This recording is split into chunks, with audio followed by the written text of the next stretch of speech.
नमस्कार, मेरा नाम है अभिषेक पांडे और आप देखना शुरू कर चुके हैं डेली लाइन। आज के डिस्कशन में हम बात करेंगे उत्तर प्रदेश की कानून व्यवस्था को लेकर के और सुल्तानपुर में हाल में जो मंगेश यादव के एनकाउंटर के बाद से प्रदेश की जो राजनीति में बदलाव आया है, नए नए रिएक्शंस देखने को मिल रहे हैं, किस दिशा में प्रदेश की राजनीति जा रही है और उत्तर प्रदेश की कानून व्यवस्था को लेकर के जो सवाल अब खड़े हो गए हैं और एनकाउंटर्स को लेकर के जो सवाल पूछे जा रहे हैं, आज हम उस पर बात करेंगे।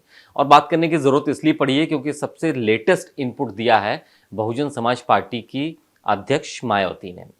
मायावती उत्तर प्रदेश की मुख्यमंत्री रह चुकी हैं 4 दफ़े और उन्होंने कंपेयर भी किया है कि जब बीएसपी की सरकार रही है तो उस समय उत्तर प्रदेश की कानून व्यवस्था कैसी रही है, इस समय योगी आदित्यनाथ की सरकार दूसरा टर्म है, इस समय कैसी कानून व्यवस्था, और जब समाजवादी पार्टी की सरकारें रही हैं तब कैसी कानून व्यवस्था रही है। मायावती ने अपने स्टेटमेंट के जरिए इसको साफ किया है। मायावती की तरफ से सोशल मीडिया प्लेटफॉर्म एक्स पर उनके एक बयान आता है।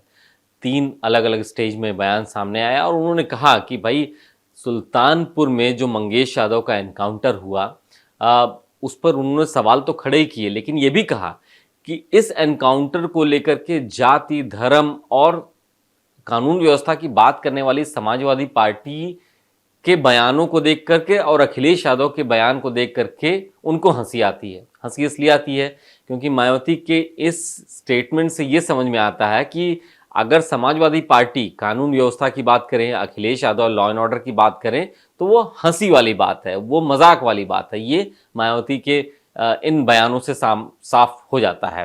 मायावती का ये भी कहना है कि भाई जब समाजवादी पार्टी की उत्तर प्रदेश में सरकार रही है, गुंडे माफिया हावी रहे हैं, कानून व्यवस्था पटरी से उतर गई है, प्रदेश के लोग परेशान हुए हैं और समाजवादी पार्टी की सरकारें सत्ता से गई भी इसीलिए हैं क्योंकि इतनी खराब हो चुकी थी कानून व्यवस्था कि जनता ने उनको बाहर कर दिया। ये मायावती की तरफ से कहा जा रहा है बार बार।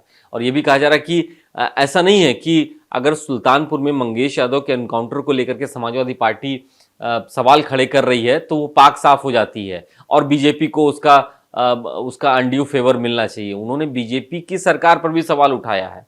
उन्होंने कहा कि योगी आदित्यनाथ की सरकार में कानून व्यवस्था कोई बहुत अच्छी नहीं है, महिलाओं पर अपराध हो रहे हैं, अत्याचार हो रहे हैं, केसेस की संख्या बढ़ गई है, जुल्म हो रहा है दलितों पे, ओबीसीज के ऊपर। ये उनके बयानों से स्पष्ट हो जाता है। यानी उन्होंने समाजवादी पार्टी और बीजेपी दोनों को कानून व्यवस्था के मामले में एक ही तराजू में रखा और कहा कि चोर चोर मौसेरे भाई वाली बात है ये, इसे कोई भी इसमें पाक साफ नहीं है, दोनों बिल्कुल एक ही तराजू के दो पहलू हैं, एक सिक्के के दो पहलू हैं। आगे उन्होंने ये कहा है कि अगर आपको कानून व्यवस्था देखनी ही है, समझनी ही है, तो आप बीएसपी की सरकार यानी जब वो मुख्यमंत्री हुआ करती थी उस समय की सरकार को आप देखिए। उन्होंने बोल्ड और हाईलाइट करके इस बात का जिक्र किया है कि कानून व्यवस्था सिर्फ और केवल बहुजन समाज पार्टी की सरकार में देखने लायक थी, जब कानून का राज था, कानून का शासन था, गुंडे माफिया जेलों में थे। तो आज मायावती इन बातों को लेकर के सामने इसलिए आई हैं क्योंकि मंगेश यादव के जो एनकाउंटर हुआ, सराफा लूट के बाद से एसटीएफ के कार्रवाई हुई, उस पर समाजवादी पार्टी अपना स्टैंड क्लियर कर चुकी है और अखिलेश यादव साफ कर रहे हैं कि जाति देख करके जान ली गई क्योंकि वो यादव था। उसी कड़ी में राहुल गांधी ने भी बयान दिया कि एसटीएफ को एक ट्रेंड गैंग की तरह इस्तेमाल कर रही है उत्तर प्रदेश की सरकार। यानी दोनों माइलेज लेते हुए दिखे हैं, दोनों ने अपने अपने बयान दिए हैं। अमूमन इस तरीके के बयान जिसमें पुलिस की कार्रवाई होती है, एनकाउंटर्स होते हैं, वहाँ पर अपराधियों की जाति को लेकर के कभी कोई बात नहीं होती थी, लेकिन हुई है क्योंकि उत्तर प्रदेश के जातीय ध्रुवीकरण का लाभ समाजवादी पार्टी और कांग्रेस दोनों ने ही हाल में संपन्न हुए लोकसभा चुनाव में लिया है। और जो जातीय ध्रुवीकरण हुआ, यानी जातियों, अखिलेश यादव ने पीडीए की बात की, इंडिया गठबंधन बनाया गया, राहुल गांधी ने भी आरक्षण वाली बातें कही, तो जो जातीय ध्रुवीकरण हुआ, जो कॉम्प्लेक्स सिचुएशन बनी, उससे बहुत अच्छा फायदा मिला है समाजवादी पार्टी को और कांग्रेस को। इसीलिए आप देखिए कि एक पुलिसिया कार्रवाई होती है, कानून व्यवस्था के मुद्दे पर एक कार्रवाई होती है, एक लूट कांड के आरोपी के ऊपर कार्रवाई होती है, उसमें भी जाति को ढूंढा गया कि जिसका एनकाउंटर हुआ वो यादव था और जिनको गिरफ्तार किया गया उनके पैर में गोली मारी गई, वो इनसे बाहर थे, यानी वो ब्राह्मण अगर एनकाउंटर हो रहा है तो ब्राह्मण हो सकता है, यादव हो सकता है, मुसलमान हो सकता है। ये तमाम समाजवादी पार्टी के नेता इस समय कह रहे हैं। तो ये बिल्कुल अलग तरीके की सियासत इस समय उत्तर प्रदेश में देखी जा रही है और इसमें मायावती कहीं पीछे रह गई थी। अभी बीते 1 हफ्ते 10 दिन पहले अगर आज के दिन से हम जोड़ लें तो आरक्षण के मुद्दे पर मायावती सबसे पुरजोर तरीके से अपनी बात रख रही थी। हर दिन उनके स्टेटमेंट आते थे, हर दिन उनके बयान आते थे, लेकिन बीच में वो गायब हो गई थी। अब दोबारा जब जाति वाली बात सामने आ गई है, भले वो अपराधी की जाति क्यों ना हो, मायावती ने भी अपने आप को इसमें शामिल किया और ये कहा है कि कानून व्यवस्था पर कोई अपनी पीठ ना ठोके, क्योंकि कानून व्यवस्था अखिलेश यादव की सरकार में ध्वस्त थी, मौजूदा सरकार में ध्वस्त है, केवल उनके सरकार में कानून का शासन था। उत्तर प्रदेश में आने वाले समय में विधानसभा के चुनाव होने, उपचुनाव होने हैं 10 सीटों पर। बीएसपी को इंतज़ार है इन चीज़ों का, क्योंकि उसकी तैयारियां लंबे समय से चल रही हैं, झटका उसको लग चुका है लोकसभा के चुनाव में। तो ऐसे में मायावती अपने लिए एक स्पेस तलाश कर रही हैं और हर उस चीज़ में अपने बयान के जरिए स्पेस तलाश कर रही हैं जहां पर जनता उन पर भरोसा कर सके, उनको याद कर सके। इस बात से कोई इनकार नहीं कर सकता है, क्योंकि सबने देखा है कि बीएसपी की जब सरकार थी तो कानून व्यवस्था की बातें होती थी।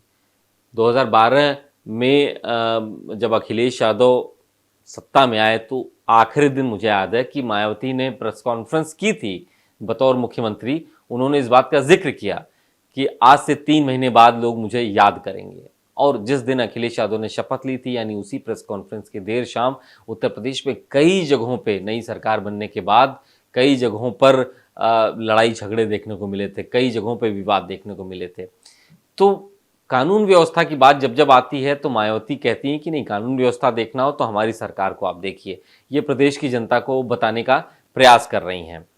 तो मायावती के इन बयानों के बाद से अब प्रदेश की राजनीति में अब कई एंगल बन गए हैं। योगी आदित्यनाथ की सरकार चल रही है, वो लगातार कह रहे हैं कि हमारी कार्रवाई से गुंडों माफियाओं की कार्रवाई पर सबसे ज़्यादा पेट में दर्द हो रहा अखिलेश यादव को, क्योंकि ये सारे गुंडे माफिया तो उनके पार्टी से जुड़े रहते हैं। कांग्रेस पार्टी भी अपने आप को इसमें उतार चुकी है और एसटीएफ की कार्रवाई पर सवाल उठा रही है। और कांग्रेस का डेलीगेशन भी जा रहा है मंगेश यादव से मिलने, समाजवादी पार्टी का भी जा रहा है। ऐसे में मायावती के इन बयानों के बाद से एक और फ्रंट खुल गया है, एक और चर्चा का एंगल शुरू हो गया है कि कानून व्यवस्था किसकी सरकार में सबसे अच्छी थी, किसके सरकार में गुंडे माफिया शांत थे। अब ये सवाल होने लगा है, ये उठने लगा है, कंपेयर करने वाली बात है।